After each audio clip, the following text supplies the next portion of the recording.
Hola, buen día a todos. Una vez más Buen día. compartiendo este momento de calidad de vida para estar cerca de ustedes y poder prevenir, acompañarnos y más que nada pensando que el día 29 de octubre fue el Día Mundial del ACV, un día específico para concientizarnos, para identificar los síntomas del accidente cerebrovascular y su pronta atención.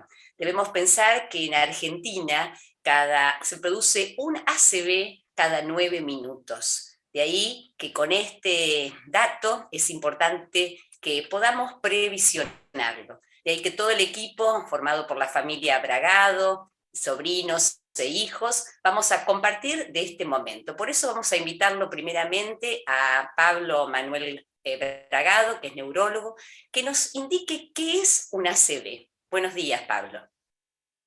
Hola Gaby, buenos días.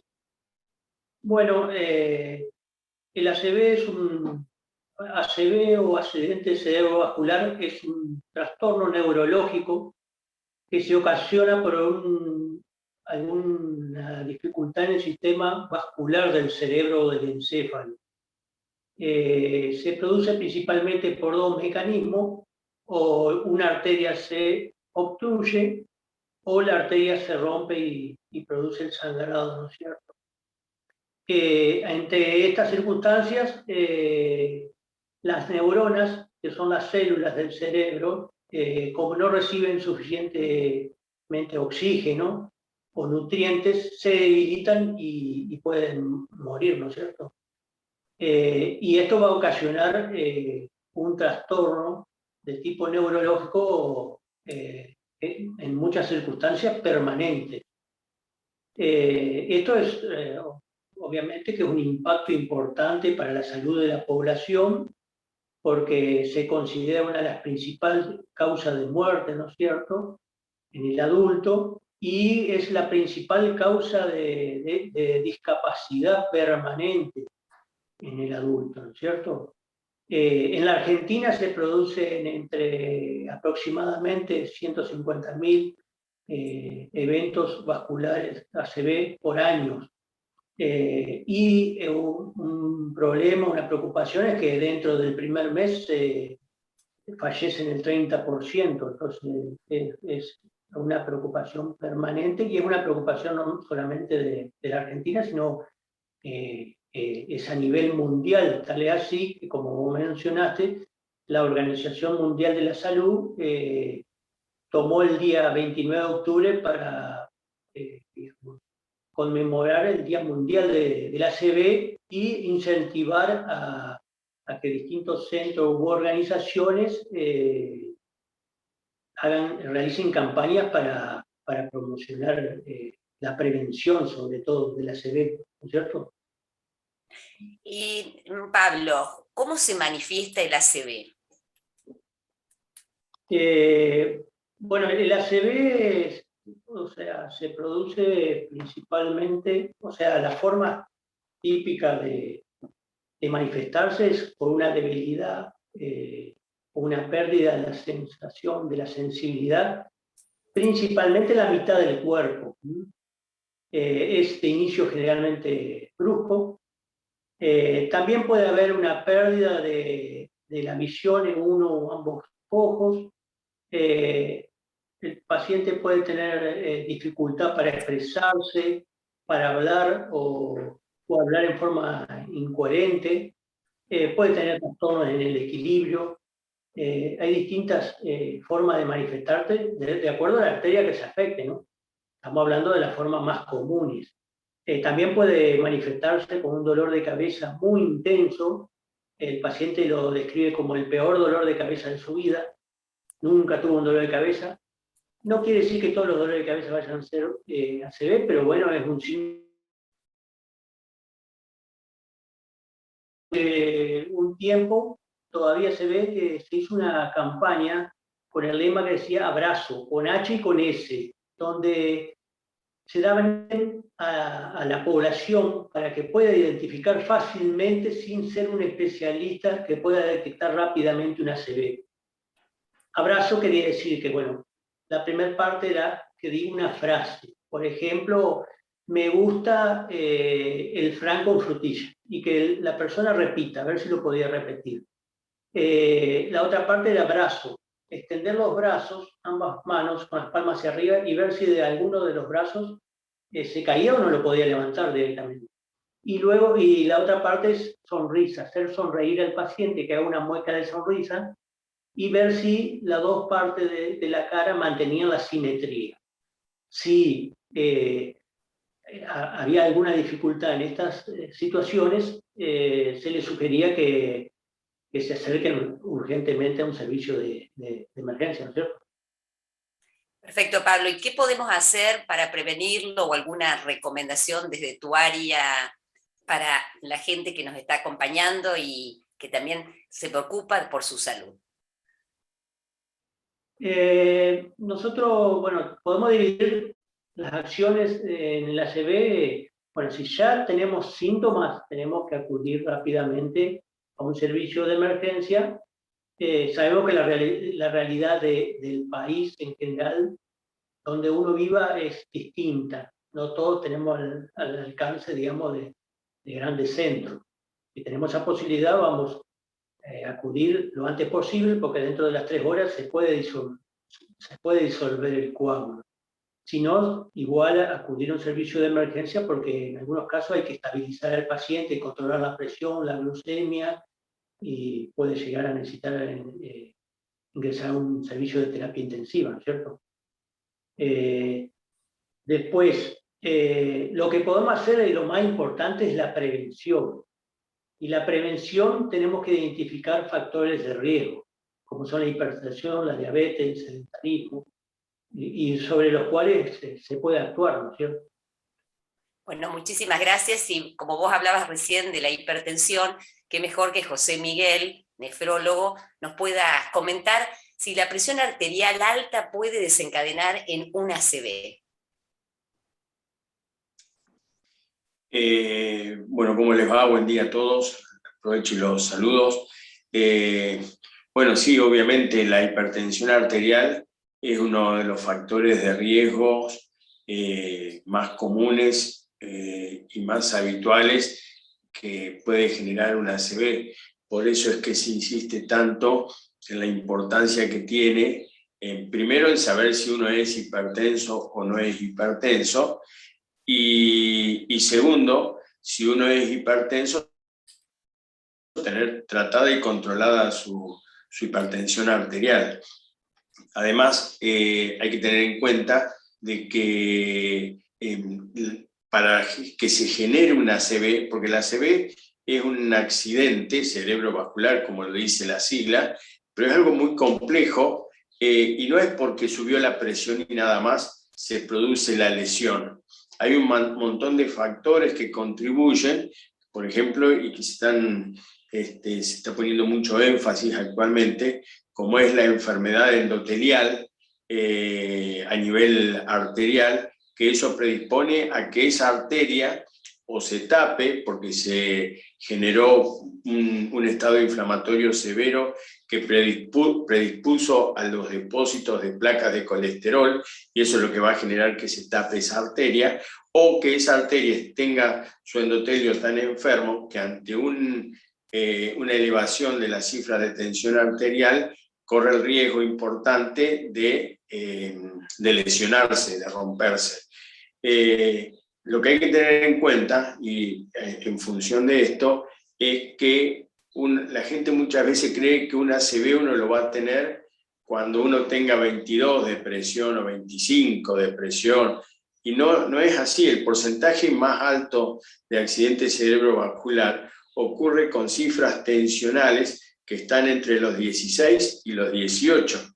Eso quiere decir que más allá de la presión arterial alta, es porque estos pacientes tienen una enfermedad o un daño endotelial a nivel de sus arterias muy, muy importante, muy severo, que los predispone a este tipo de accidentes.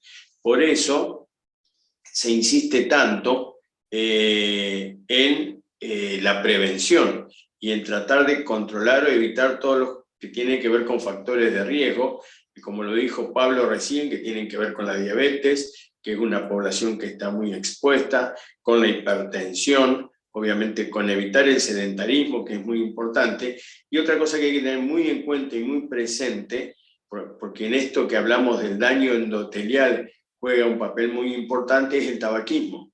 El tabaquismo, uno cree que lo único que genera es problemas en los pulmones, me va a dar tos, me va a dar bronquitis, me va a dar enfisema, etcétera, etcétera, etcétera, pero es uno de los factores más importantes sobre los cuales sí podemos actuar en función de la prevención para evitar un ACV.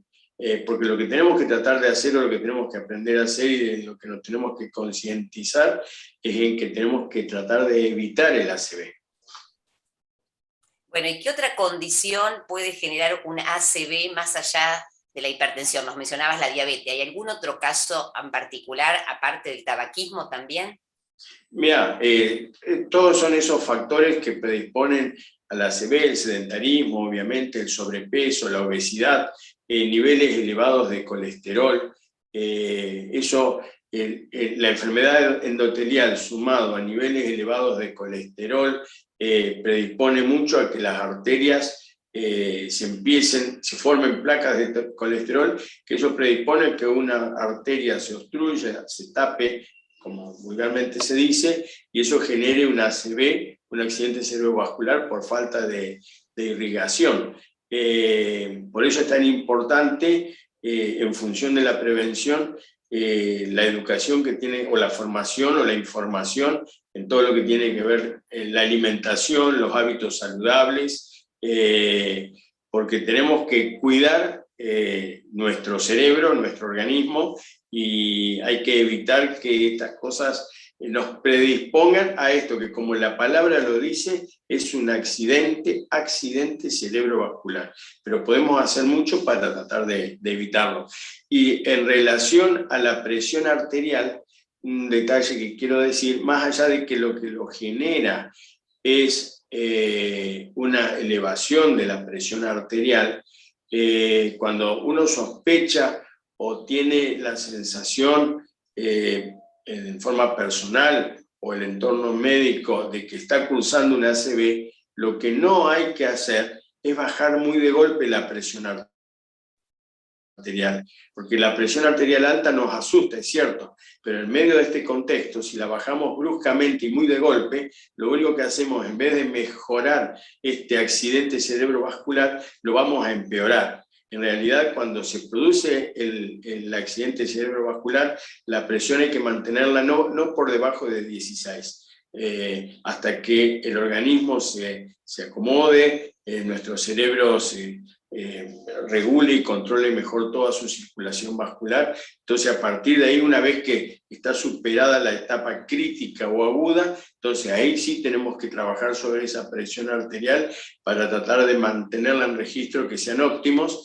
Tienen que estar en 12,8, 13,8, salvo las personas añosas, en las cuales tampoco podemos bajar mucho la tensión arterial, porque eso implicaría que haya un déficit circulatorio. Muchas gracias, José Miguel, y hablabas también de cómo la alimentación, Andrea, también puede prevenir este accidente cardiovascular o cerebrovascular, mejor dicho. De esa manera, ¿qué tendríamos que hacer? Gracias, Gaby. Sí, un poco en este día que es el Día Mundial del ACV, donde la idea es tomar conciencia de esta enfermedad que es mortal y que es invalidante.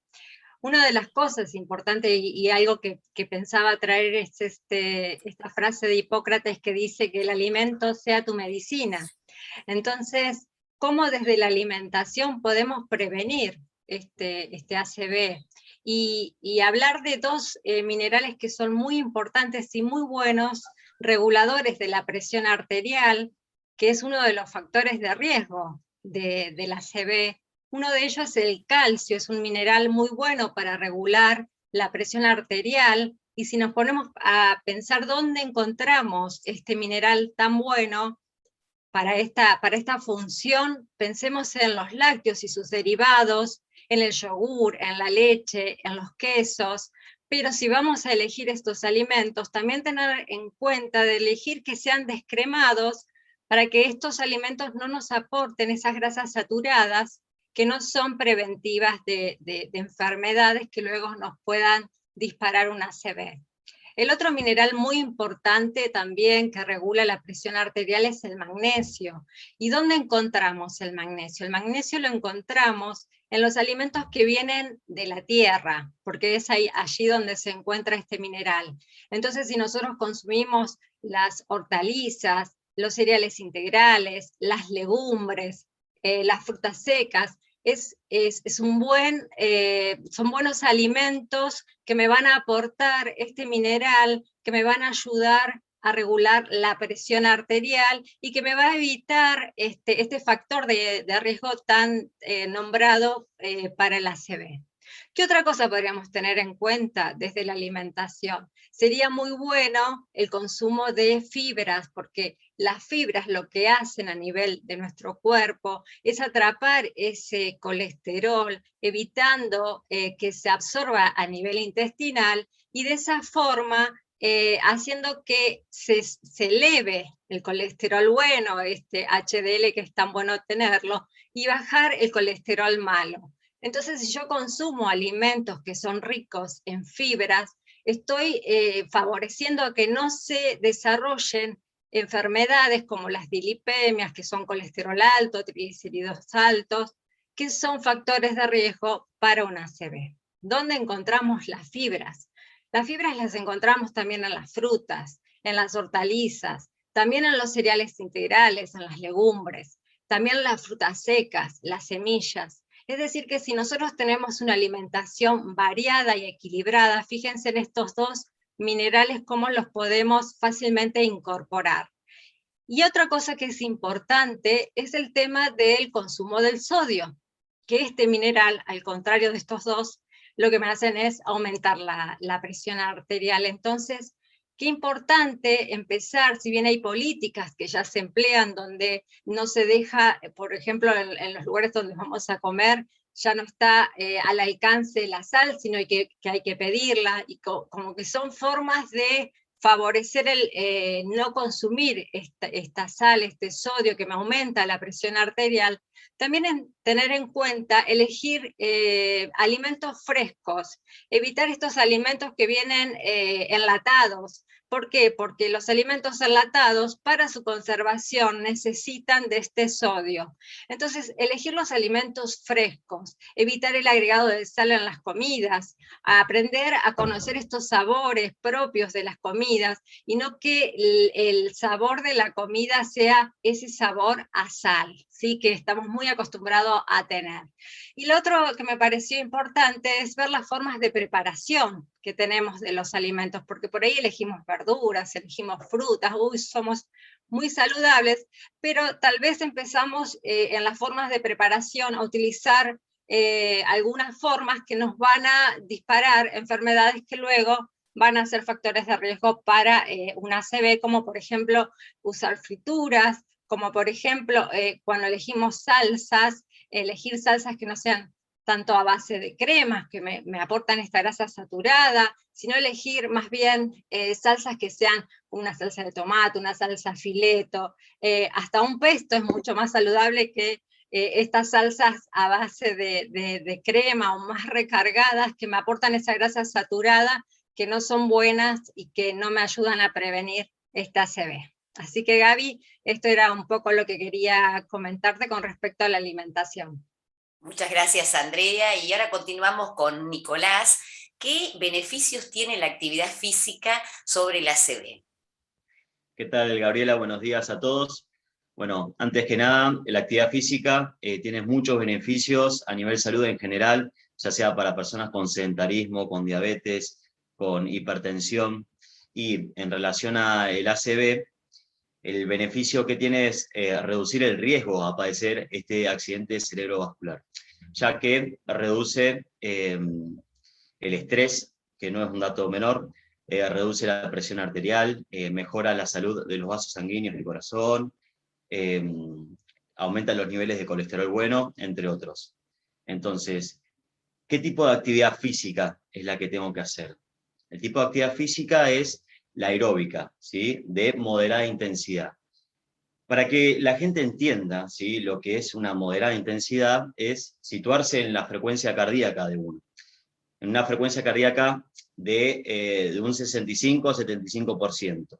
Pero para eso hay que entender el concepto básico de la frecuencia cardíaca máxima, que hay distintas maneras de tomarlas, por aparatos electrónicos o haciendo un cálculo.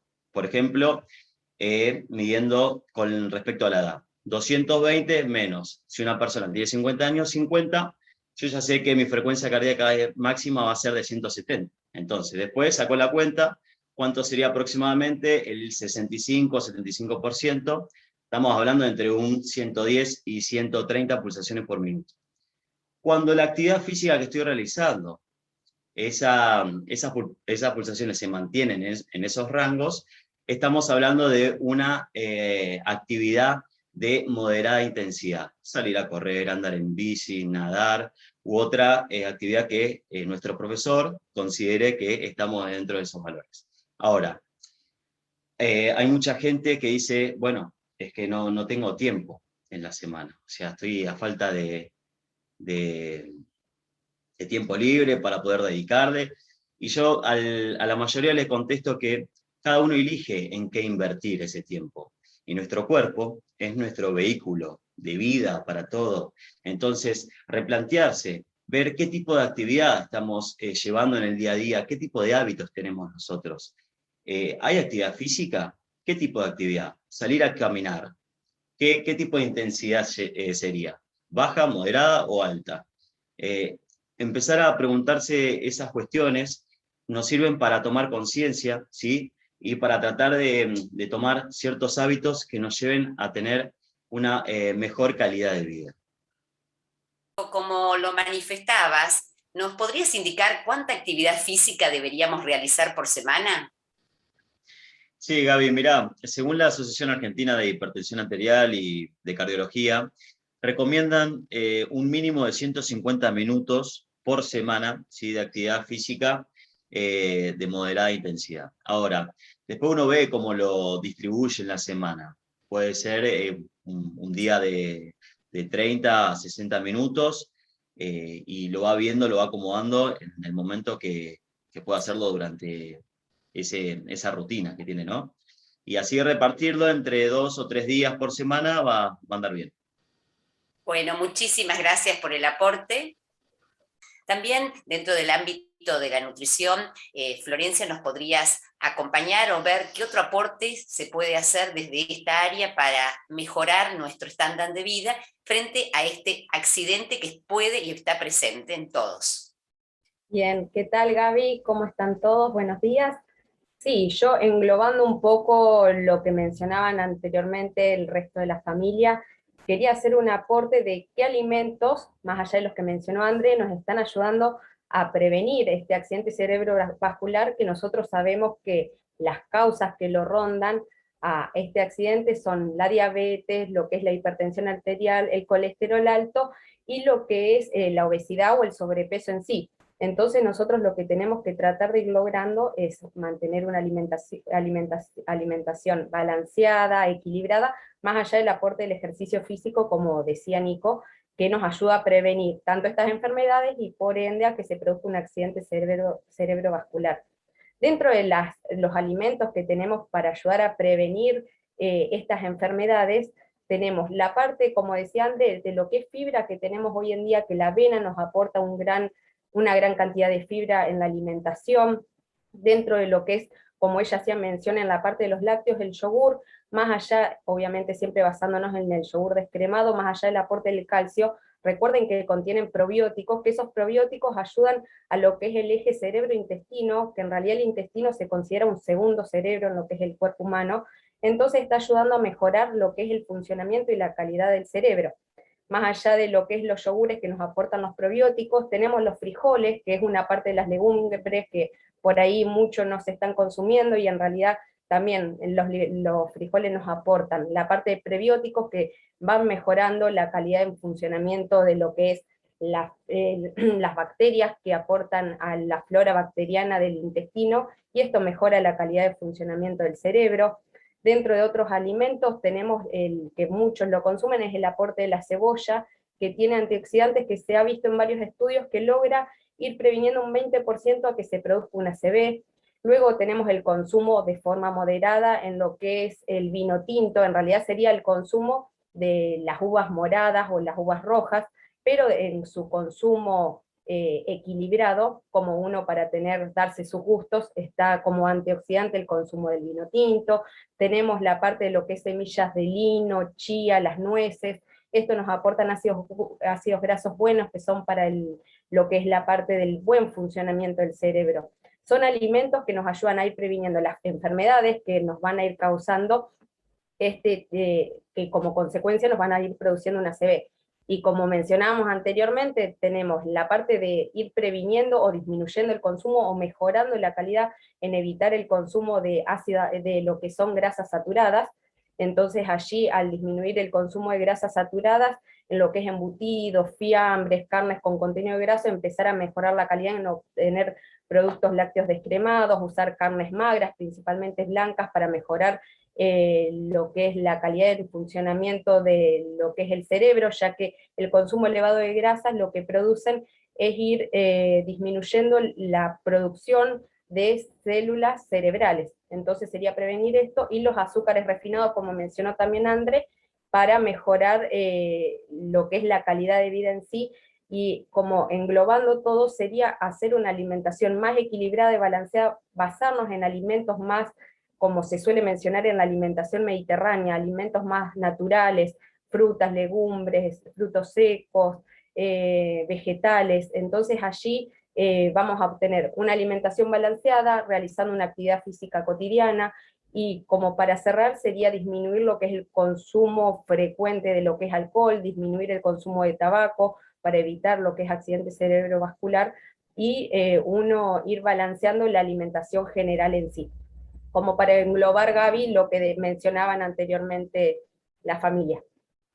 Bueno, muchísimas gracias, Florencia.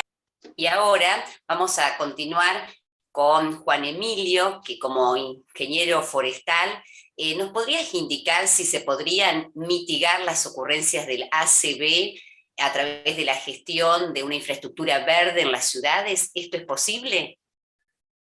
Hola Gaby, hola familia. Sí, la infraestructura verde en las ciudades juega un rol estratégico si queremos lograr ciudades saludables, ciudades resilientes, ciudades sostenibles. Las evidencias hablan de que la humanidad se viene concentrando en ciudades, está dejando las áreas verdes rurales para concentrarse más en ciudades, y hablamos de que el 60-70% y en aumento de la población mundial vive en conglomerados urbanos. El diseño de esta urbanización tiene que ver con conjugar la infraestructura gris, que es la edificación, la infraestructura azul, que es todo lo que tiene que ver con las aguas, y la infraestructura verde, que tiene que ver con todo lo que es el arbolado urbano, los bosques viarios, que son de las calles, las plazas, y todo lo que sean parques o espacios verdes. Sin lugar a dudas, no podemos concebir al hombre aislado de la naturaleza, y su entorno influye en su salud.